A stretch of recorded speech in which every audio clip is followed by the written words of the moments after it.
Hello everyone. Last video में हमने scheme discuss की थी। स्कीम नहीं, एनसीजीटीसी क्या होता है, और एक एनसीजीटीसी की स्कीम थी MCGS MSME, micro credit mutual credit guarantee scheme for MSME. और इस वीडियो में हम डिस्कस करेंगे सीजीएफएमयू।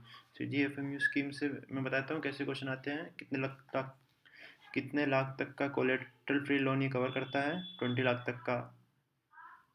इसके अलावा ये आता है कि ओडी जो होती है पीएम जनधन योजना में, कितने तक की इसके अंदर कवर होती है? तो ये 10,000 रुपीज़। और एक आता है कि ये कौन से उसके लिए, तो माइक्रो यूनिट्स के लिए ऐसा लिखा है इसके अंदर।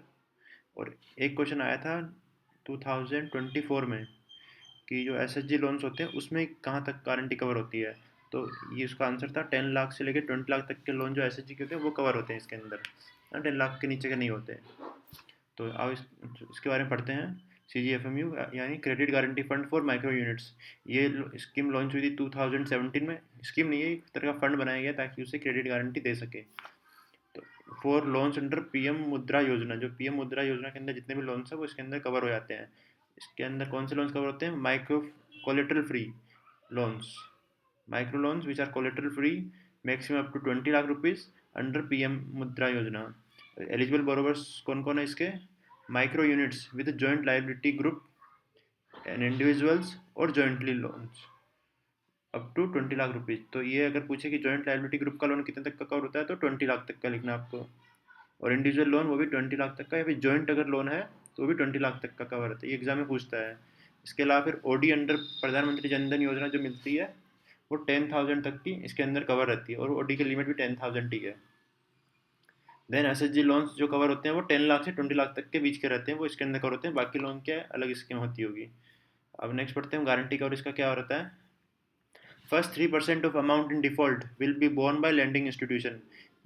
यानी कि अगर डिफॉल्ट होता है, एक बैंक ने अगर मान लो 100 करोड़ तक का जो है लोन कवर करके रखा है, तो अगर फर्स्ट 3% यानी कि पहले 3 करोड़ का जो भी डिफॉल्ट होगा वो बैंक को ही बियर करना पड़ेगा, या फिर जो फाइनेंशियल इंस्टीट्यूट है उसको ही बियर करना पड़ेगा। उसके लिए क्रेडिट गारंटी नहीं देगी। उसके ऊपर जो डिफॉल्ट होगा फिर वो कवर होगा। तो amount in default over and above 3% will be settled by C G F M U up to 75% on pro rata basis. तो 3% के ऊपर जो है उसका 75% ये सेटल करेगा। 75% होता है अमाउंट इन डिफॉल्ट। और इसके लिए कितना है अमाउंट इन डिफॉल्ट? जो N P F for 6 month, जो 6 मंथ तक एन पी हो गया बैंक का, जितना भी अमाउंट जो 6 मंथ के लिए एन पी हो गया, फिर वो total amount amount in default में गिना जाएगा। फिर उसका ये 75% जो है वो कवर करेगा। अब गारंटी फीस कितनी लगती है इसमें? तो गारंटी फीस जो क्वार्टरली पे करनी पड़ती है C G F M U में। C G T M S C में तो आपको याद रखना है कि ईयरली पे करते हैं, पर ये क्वार्टरली पे की जाती है। ये इतना इंपॉर्टेंट तो नहीं है, फिर भी आप पढ़ लीजिए कि with in 16 days of end of quarter. और फिर उसके बाद एमएलआई को फर्निश करना पड़ता है management certificate with in 7 days. ये क्वेश्चन आ चुका है एक बार कि एमएलआई को जो C G F M you है उसका जो मैनेजमेंट सर्टिफिकेट है कितने दिन में पे करना, कितने दिन में फर्निश करना पड़ता है? 7 days of quarter and.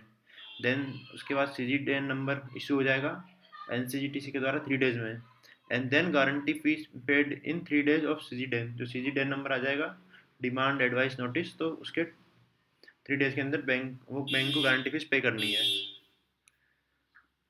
Next इसमें है इन्वोकेशन ऑफ गारंटी। ये एग्जाम में आ चुका है। तो इसकी गारंटी इन्वोकेशन का कितना टाइम लगता है? After one period of crystallisation of NPA portfolio. NPA portfolio crystallise हो गया, मतलब एनपीए हो गया 6 महीने बाद, टाइम मिल 6 महीने तक का जितना भी सारा है वो, जैसे अमाउंट इन डिफॉल्ट था, फिर एक वो क्रिस्टलाइज हो जाएगा, मतलब कि अब वो एनपीए हो चुका डिक्लेयर, उसके फिर 1 ईयर क्रिस्टलाइजेशन के 1 ईयर तक, 1 ईयर के बाद फिर बैंक को गारंटी इन्वोक कर पाएगा। और क्लेम जो है 60 डेज में पे कर दिया जाएगा। एंड रिकवरी जो भी बैंक करेगा, मान लो क्लेम पे कर दिया, फिर जो रिकवरी आती है वो वापस जो है फंड को जमा करनी 30 डेज के अंदर, क्योंकि रिकवरी तो बैंक करता ही रहेगा, एक बार उनको क्लेम मिल जाएगा। रिकवरी प्रोसीड बंद नहीं होनी चाहिए। फिर आता है मुद्रा। ये कुछ एक्स्ट्रा लिखा है मैंने, यहाँ पढ़ सकते हैं। जैसे मुद्रा स्कीम है। मुद्रा स्कीम क्या 100% सिडबी का उसमें है शेयर। ऑथराइज कैपिटल उसकी मुद्रा की ये नहीं पूछता है वैसे तो, पर 5,000 करोड़ है, कोई पूछ भी ले तो।